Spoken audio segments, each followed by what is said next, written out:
Paris, dans le 14e arrondissement. Un cabinet médical spécialisé dans la médecine chinoise, avec à sa tête une femme de caractère. Chaque mois, Élise Bogossian part soigner les victimes de l'État islamique en Irak. Demain, elle se rend sur place. Alors ça, c'est notre nouvelle équipe. Et c'est des médecins qu'on a recrutés dans les camps. Ce sont tous des réfugiés ou des déplacés. Ils sont tous originaires de Syrie ou du nord de l'Irak. Ils ont fui Daesh.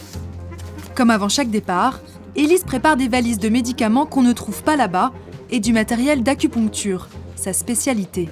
En fait, on a plein d'affaires qui partent, parce que c'est nécessaire pour transporter des aiguilles. On emmène 10 000, 20 000, 50 000 aiguilles, puis après 2 mois, 3 mois, on n'en a plus, donc effectivement, on les emmène comme ça. C'est le casse-tête chinois pour caser tout son matériel. Vous avez les bagages, vous avez des bagages que...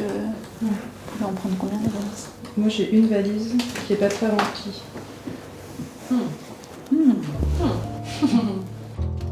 Voilà comment on a découvert Élise Bogossian et sa force de conviction. Depuis bientôt 1 an, cette petite fille de déportés arméniens se rend 1 fois par mois au Kurdistan irakien. Son but, soulager les douleurs des populations chrétiennes et yézidis, particulièrement visées par l'État islamique. Comme à chaque fois qu'elle vient ici, elle atterrit à Erbil, au nord de l'Irak. Cette région accueille une trentaine de camps de réfugiés, des dizaines de milliers de personnes. Tu vois, regarde, ils ont fait des espèces de jardins. Il y en a même un qui fait pousser de la pelouse et des tomates. Dans ces préfabriqués, plus de 6000 chrétiens originaires de la région de Mossoul. Ils sont arrivés en août 2014 et depuis, la perspective de rentrer chez eux n'a fait que s'éloigner. Ils vivent dans la misère. Pas de travail, pas d'école, pas d'hôpital. Le moindre bobo peut dégénérer en grave infection. Pour les remettre en selle, Élise Bogossian a imaginé une solution ingénieuse. Des camions avec tout ce qu'il faut dedans pour aller soigner les réfugiés là où ils se trouvent. Hello, how is the baby? It's better. Ce petit, il y a 15 jours, il a été brûlé, c'était impressionnant. Il n'y avait plus de peau. Et c'est notre chirurgien qui s'est occupé de lui, qui l'a traité, qui lui a enlevé toutes les peaux, qui lui a refait les pansements tous les jours. Allô, docteur Jamal. À l'intérieur, les consultations s'enchaînent à un rythme effréné. Les médicaments prescrits sont immédiatement disponibles. Tout est gratuit. Une aide vitale pour ces déplacés.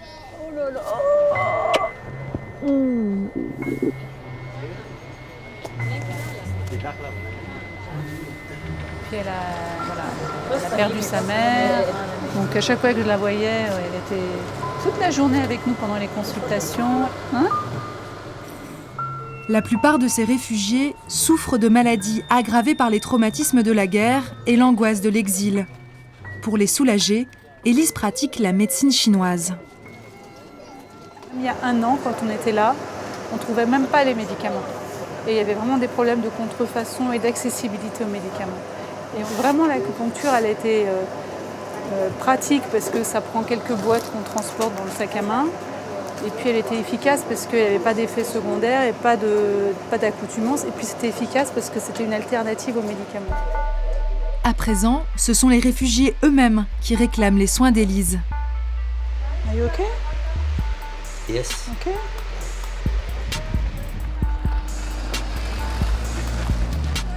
Comme à chaque visite, elle va saluer le responsable du camp. Un homme d'église qu'on surnomme Père Ibrahim. Ça va. Et toi? Ça va bien. Ça va, merci. Passage obligé, la discussion autour de la guerre et de ses conséquences. Vous avez de la famille qui est restée à Mossoul? Toute votre famille? Non, tout le monde. À Mossoul, certains chrétiens ont été dénoncés à Daesh par leurs voisins musulmans. De quoi briser toute perspective de vivre ensemble, même pour cet homme qui d'ordinaire prêche le pardon. Dans chaque embrasement, il y a une plante on dit de Daesh. Parce que le musulman, il ne veut pas les autres. Il veut seulement que tout le monde soit musulman. Voilà. Sinon, il faut le tuer.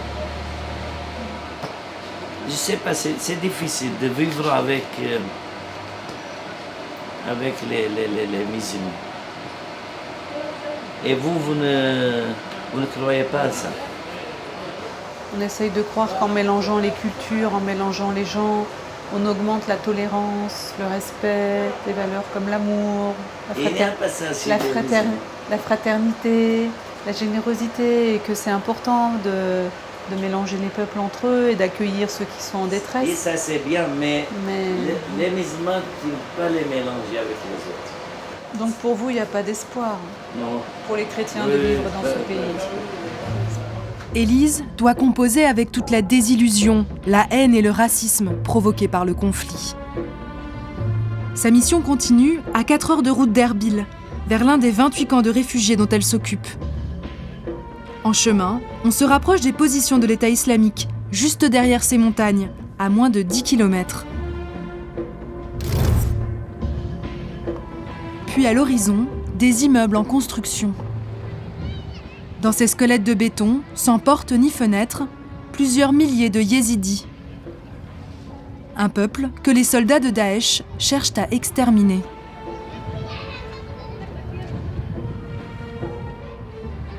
C'est la première fois que l'un des camions d'Élise s'arrête dans ce camp. Ici, pas une famille qui n'ait été épargnée par la sauvagerie de l'État islamique.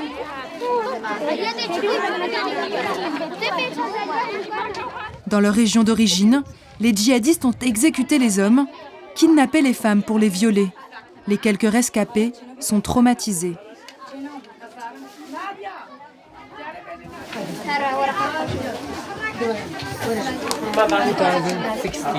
Elle a une tension à plus de 22. Plus de 22. Yes, and we can do acupuncture. Yes. Okay. Les blessures qu'Élise vient soigner ne sont pas toutes visibles. Beaucoup sont intérieures. Des blessures qui lui rappellent sa propre histoire de petite fille d'Arménien.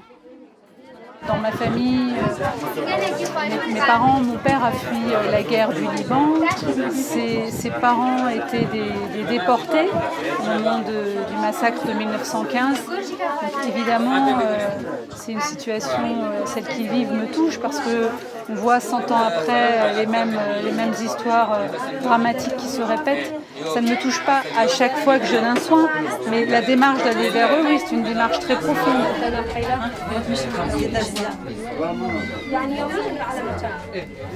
La bonne volonté d'Élise ne suffit pas à faire vivre son association. Toute cette logistique coûte 40 000 € par mois. Elle a donc besoin d'argent et de dons. Le défi du jour, convaincre ce Français, représentant du ministère des Affaires étrangères, de les subventionner. Officiellement, le bus il a commencé cette semaine. D'accord. Je suis impressionné par le nombre qu'il y a. Alors lui, il doit avoir mal dedans. À l'extérieur, le diplomate est pris à partie par les réfugiés.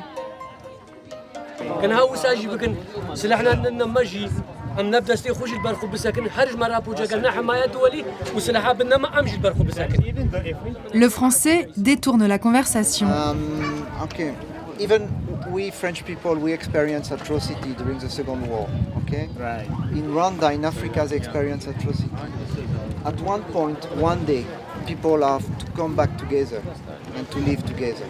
This is our first aim: is that to let these people go back in security. Good luck. Pas sûr que ces déplacés soient convaincus par le discours de l'État français. Pour le moment, c'est l'état d'urgence qui prévaut, avec des réfugiés qui continuent d'arriver chaque jour depuis les territoires occupés par l'État islamique. Le bus repart déjà. Élise n'a pas fini de soigner les corps et les âmes.